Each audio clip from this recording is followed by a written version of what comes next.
ঈদুল আজহা মুসলিম ধর্মাবলম্বীদের দ্বিতীয় বৃহত্তম ধর্মীয় উৎসব, যাকে কুরবানি ঈদও বলা হয়ে থাকে। প্রতি বছর জিলহজ মাসের 10 তারিখ সকাল থেকে 12 তারিখ সন্ধ্যা পর্যন্ত আল্লাহর নৈকট্য লাভের জন্য ইসলামী বিধান মোতাবেক সবথেকে ভালো এবং স্বাস্থ্যবান গৃহপালিত পশুটিকে আল্লাহর নামে জবাই করাকে কুরবানি বলে। সামর্থ্যবান মুসলমানদের জন্য ইসলামী কুরবানি বিধান রয়েছে, যার কারণে প্রতি বছর মুসলিম জনগোষ্ঠীর একটি অংশ পশু কুরবানি করে থাকে। কুরবানির দিন ফজরের নামাজের পর ঈদগাহে গিয়ে জামায়াতে নামাজ শেষে নিজ নিজ আর্থিক সামর্থ্য অনুযায়ী মহান আল্লাহর উদ্দেশ্যে নির্দিষ্ট কিছু প্রাণী কুরবানি করা হয়।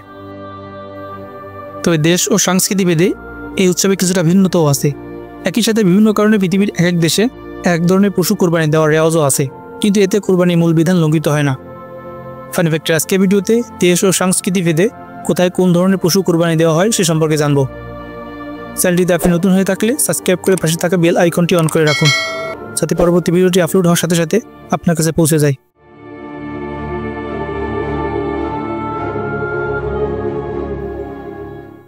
ইন্দোনেশিয়া দক্ষিণ পূর্ব এশিয়া এবং ওশেনিয়ার মাঝে ইন্দো প্যাসিফিক অঞ্চলে অবস্থিত একটি দেশ, যা 17,000 দ্বীপ নিয়ে গঠিত। মুসলিম সংখ্যাগরিষ্ঠ এই দেশটি জনসংখ্যা বিচারে পৃথিবীর সবথেকে বড় মুসলিম দেশ। 23,50,00,000-এরও বেশি মুসলমান এখানে বসবাস করে। এই বৃহত্তর মুসলিম দেশটি প্রতি বছর ব্যাপক উৎসাহ উদ্দীপনা নিয়ে ঈদুল আজহা পালন করে। ইন্দোনেশিয়াতে 300-এরও বেশি জাতিগোষ্ঠী বসবাস করে, যার কারণে অঞ্চলভেদে পছন্দ অনুযায়ী কোরবানিকৃত পশুর ভিন্নতা দেখা যায়। এরপরও কুরবানির পশু হিসেবে দেশটিতে সবার পছন্দের শীর্ষে থাকে গরু এবং এরপরে ছাগল।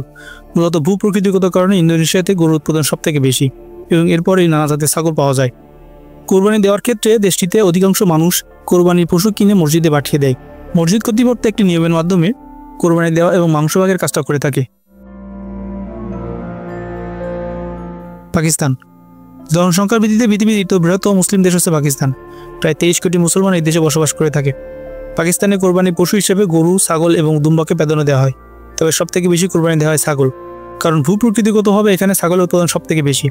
তাই কুরবানি দেওয়ার ক্ষেত্রে পাকিস্তানিরা ছাগলকে বেশি প্রাধান্য দেয় এবং দ্বিতীয় অবস্থানে রয়েছে গরু। এর বাইরে কেউ কেউ মহিষ, দুম্বা, ভেড়া ও উটও কোরবানি দিয়ে থাকে, তবে তার সংখ্যার বিচারে খুবই নগণ্য। পাকিস্তানের শীত প্রধান অঞ্চল যেমন গিলগিত বালুস্তান, আজাদ কাশ্মীর, খাইবার পাখতুনখোয়া প্রভৃত অঞ্চলগুলোতে চর্বিযুক্ত দুম্বা কোরবানি করা হয়। এছাড়া কোরবানি পশু হিসাবে কালো মাথার ভেড়া কিছু কিছু অঞ্চলে বেশ জনপ্রিয়। ভারতে 20 কোটি মুসলিম জনগোষ্ঠী বসবাস করে। হিন্দু সংখ্যাগরিষ্ঠ এই দেশে বিগত কয়েক বছরে কুরবানির ক্ষেত্রে বেশ কিছু বিধিনিষেধ আরোপের ফলে দেশটিতে মুসলিম জনগোষ্ঠী কুরবানি পশু হিসেবে ছাগল ও মহিষকে এই প্রাধান্য দেয়। যদিও দেশটিতে গরুর উৎপাদন পৃথিবীর সবথেকে বেশি, কিন্তু হিন্দু ধর্মে গোহত্যা সম্পূর্ণ নিষেধ হওয়ায় বিভিন্ন রাজ্যে গোহত্যা নিষেধ করে কঠোর আইন আছে, যার ফলে ওইসব রাজ্যে বসবাসরত মুসলিম জনগোষ্ঠী ছাগল ও মহিষ দ্বারা কুরবানি করে থাকে। তুলনামূলক আর্থিকভাবে সচ্ছল মুসলিম ব্যক্তিগণ ছাগল কুরবানি করে থাকে এবং আর্থিকভাবে অসচ্ছল মুসলিম ব্যক্তিগণ 7 ভাগে মহিষ কুরবানি করে থাকে। মুসলিম বিশ্বের সবথেকে আধুনিক এবং উন্নত দেশ হচ্ছে তুরস্ক। প্রায় 8 কোটি মুসলিম জনগোষ্ঠী বসবাস করে দেশটিতে। মোট জনসংখ্যার 99.2% হচ্ছে ইসলাম ধর্মে বিশ্বাসী। ইউরোপ এবং এশিয়ার সংযোগস্থল তুরস্কে ইসলামের প্রত্যেকটি উৎসব পালন করা হয় যথাযথ ভাবগম্যের মধ্য দিয়ে। তুরস্কে ঈদুল আজহাকে কুরবান বায়রানি বলা হয়। প্রতি বছর কুরবানিতে তুর্কিরা গরু, ছাগল ও ভেড়া কুরবানি দেন এবং তারা বাড়িতে কুরবানির পরিবর্তে কসাইখানায় গিয়ে কুরবানি দেন। তুরস্কের শহরের দিকে গরু বেশি কুরবানি করা হয়, কিন্তু গ্রামের দিকে বিশেষ করে পাহাড়ি এলাকাতে ভেড়া কুরবানি করা হয় সবথেকে বেশি। তুর্কিরা কুরবানির মাংস 3 ভাগে ভাগ করে। 1 ভাগ নিজেরা রাখে, 1 ভাগ আত্মীয়, বন্ধু ও প্রতিবেশীদের মাঝে এবং আরেক ভাগ দরিদ্র ও অসচ্ছলদের মাঝে বিতরণ করে দেয়।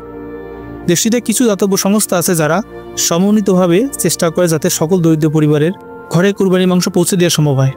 এই দাতব্য সংস্থাগুলো শুধু দেশের অভ্যন্তরে নয়, বিশ্বের অনেক দেশেও গরিবদের মাঝে মাংস বিতরণ করে। বিশ্বের মুসলিম জনগোষ্ঠীর একটি বড় অংশ থাকে আফ্রিকাতে। এর ভিতরে নাইজেরিয়াতে প্রায় 10 কোটি মুসলমান বসবাস করে। সেখানে কুরবানির মতো উৎসবগুলো খুবই গুরুত্ব সহকারে উদযাপন করা হয়। কুরবানির পশু হিসেবে নাইজেরিয়ানদের প্রথম পছন্দ ভেড়া। এছাড়া গরু এবং উটও সেখানে কুরবানি করা হয়, তবে তা ভেড়ার অনুপাতে নগণ্য। নাইজেরিয়ানরা ঈদুল আজহাকে ঈদুল কাবির বলে থাকে। নাইজেরিয়ার কিছু অঞ্চলে দুর্বার নামক একটি অনুষ্ঠান হয়, সেখানে যারা কুরবানি দেয় তারা অংশগ্রহণ করে এবং তারা রাজকীয়ভাবে ঘোড়ায় চড়ে চারিদিকে প্রদক্ষিণ করে শুভেচ্ছা বিনিময় করে।